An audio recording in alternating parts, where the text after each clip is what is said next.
আসসালামু আলাইকুম দর্শক, আর কিচেনে আপনাদের সবাইকে স্বাগতম। আজকে আমি আপনাদের সঙ্গে শেয়ার করছি ইফতার স্পেশাল ফ্রোজেন আলুর চপ, যেটা একদিন বানালে 10 থেকে 15 দিন আপনারা সংরক্ষণ করতে পারবেন। চলুন তাহলে কথা না বাড়িয়ে শুরু করা যাক মূল রেসিপিটা। এর জন্যই আমি প্রথমে একটি মিক্সিং বোলে নিয়ে নিচ্ছি 1 কাপ পরিমাণ বেসন, দিয়ে দিচ্ছি স্বাদ মতো লবণ, হাফ চা চামচ পরিমাণ হলুদ গুঁড়া, হাফ চা চামচ পরিমাণ মরিচ গুঁড়া, দিয়ে দিচ্ছি হাফ চা চামচ পরিমাণ চিলি ফ্লেক্স, দিয়ে দিচ্ছি সামান্য পরিমাণ ধনেপাতা কুচি, আপনারা চাইলে বাদ দিতে পারেন। দিয়ে দিচ্ছি হাফ চা চামচ পরিমাণ খাবার সোডা। এবার শুকনো উপকরণগুলোকে ভালোভাবে মিশিয়ে নিচ্ছি। এই বেসনটি আমি বাসায় তৈরি করেছি, আমার চ্যানেলে ভিডিও দেওয়া আছে, আপনারা চাইলে দেখে আসতে পারেন। আর এই বেসন দিয়ে আপনারা যে কোনো কিছু তৈরি করলে সেটা অনেক ক্রিস্পি হবে, সেটার প্রমাণ আমি ভিডিওর লাস্টে আপনাদেরকে দেখিয়ে দেব। আমি এখানে অল্প অল্প করে পানি দিয়ে একটি ব্যাটার তৈরি করে নিচ্ছি। একবারে পানিটি দেওয়া যাবে না, প্রথমে অল্প একটু পানি দিয়ে এই মিশ্রণগুলোকে একটু নরম করে নিতে হবে। দেখতে পাচ্ছেন আমার এই মিশ্রণটি একটু নরম হয়েছে, এই পর্যায়ে হাত দিয়ে এভাবে ফেটিয়ে নিতে হবে। এতে করে যখন আলুর চপগুলো ভাজবেন তখন অনেকটাই ফুলবে। দেখতে পাচ্ছেন আমার ফেটিয়ে নেওয়া হয়ে গিয়েছে। এই পর্যায়ে দিয়ে দিলাম পানি, দিয়ে আবারও ভালোভাবে মিশিয়ে নিচ্ছি। দেখতে পাচ্ছেন আমার মিশিয়ে নেওয়া হয়ে গিয়েছে। আমি আপনাদেরকে ব্যাটারের ঘনত্বটা দেখিয়ে দিচ্ছি। দেখতে পাচ্ছেন এটা পড়ার সঙ্গে সঙ্গে দাগগুলো মিশে যাচ্ছে না, অতএব পড়ার সঙ্গে সঙ্গে দাগগুলো বোঝা যাচ্ছে। এটা এক সাইডে রেখে দিয়েছি। এ পর্যায়ে আমি একটি মিক্সিং বোলে নিয়ে নিয়েছি 6টি সেদ্ধ আলু। আমি বড় ছোট মিলিয়ে 6টি আলু নিয়েছি। এবার আলুটাকে ভালোভাবে ম্যাশ করে নিয়েছি। এই পর্যায়ে এখানে দিয়ে দিচ্ছি হাফ কাপ পরিমাণ পেঁয়াজ বেরেস্তা, দিয়ে দিচ্ছি 1 টেবিল চামচ পরিমাণ কাঁচামরিচ কুচি, দিয়ে দিচ্ছি 1 চা চামচ পরিমাণ চিলি ফ্লেক্স, দিয়ে দিচ্ছি হাফ চা চামচ পরিমাণ ধনে গুঁড়া, দিয়ে দিচ্ছি হাফ চা চামচ পরিমাণ জিরা গুঁড়া। এবার দিয়ে দিচ্ছি স্বাদ মতো লবণ।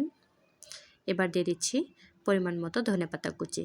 এখানে আপনারা পেঁয়াজ বেরেস্তার পরিবর্তে এখানে আপনারা কাঁচা পেঁয়াজটাও ব্যবহার করতে পারেন। যেহেতু আমি ফ্রোজেন করব, এজন্য আমি এখানে পেঁয়াজ বেরেস্তাটাই দিচ্ছি। আর ঝালের পরিমাপটা আপনারা আপনাদের পছন্দ মতো দিতে পারেন। আপনারা যদি আমার চ্যানেলে নতুন হয়ে থাকেন, প্লিজ আমার চ্যানেলটি সাবস্ক্রাইব করতে ভুলবেন না। ভিডিওটি যদি কোথাও একটুখানি ভালো লেগে থাকে তাহলে একটি লাইক দিতে পারেন। দেখতে পাচ্ছেন মিশ্রণটি আমার মেখে নেওয়া হয়ে গিয়েছে। এই পর্যায়ে সামান্য পরিমাণ মিশ্রণ আমি হাতে নিয়ে এভাবে মুঠ বেঁকে নিচ্ছি। এবার আমি এই মিশ্রণটাকে গোল একটি শেপ দিব। এবার হালকা হাতে চাপ দিয়ে আমি আলুর চপের শেপটা দিয়ে নিলাম। আমি খুব বেশি চাপ দিইনি, হালকা একটু চাপ দিয়েছি। দেখতে পাচ্ছেন আমি একটি তৈরি করে নিয়েছি, আপনাদেরকে আমি আরও একটি তৈরি করে দেখিয়ে দিচ্ছি। এবার গোল বল বানিয়ে নিচ্ছি। এবার আলতো হাতে চাপ দিব, খুব বেশি চাপ দিব না, হালকা হাতে একটু চাপ দিব। দেখতে পাচ্ছেন আমি সবগুলো তৈরি করে নিয়েছি। এই 6টি আমি ফ্রিজে রেখে দিব। অবশ্যই একটি ঢাকনা দিয়ে অথবা র্যাপিং পেপার দিয়ে ঢেকে রাখতে পারেন। বাকি যে 4টি আলুর চপ দেখতে পেলেন, ওখান থেকে একটি নিয়ে আমি বেসন এভাবে ডুবিয়ে নিচ্ছি। এবার এটাকে আমি তেলে ছেড়ে দিব। আমি সেমভাবে আরও একটি এভাবে গরম তেলে ছেড়ে দিচ্ছি। আমি এই দুটিকে প্রথম ভেজে নিব। দেখতে পাচ্ছেন এগুলোকে আমি উল্টিয়ে দিচ্ছি। দেখতে পাচ্ছেন আমার এগুলো ভেজে নেওয়া হয়ে গিয়েছে। এ পর্যায়ে আমি উঠিয়ে নিচ্ছি।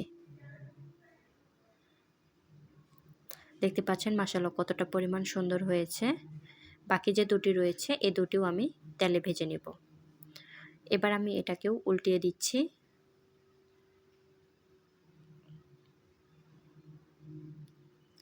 দেখতে পাচ্ছেন আমার এই দুটিও ভেজে নেওয়া হয়ে গিয়েছে। এই দুটিকেও আমি উঠিয়ে নিচ্ছি। দেখুন মাশাআল্লাহ কতটা পরিমাণ সুন্দর লাগছে। আমার ভিডিওটি যদি আপনারা হুবহু ফলো করেন তাহলে আপনাদেরও আলুর চপ হবে একদম পারফেক্ট। এই বেসন দিয়ে আলুর চপ তৈরি করার জন্য কতটা পরিমাণ ক্রিস্পি হয়েছে আপনারা সেটা এর সাউন্ড শুনলেই বুঝতে পারবেন।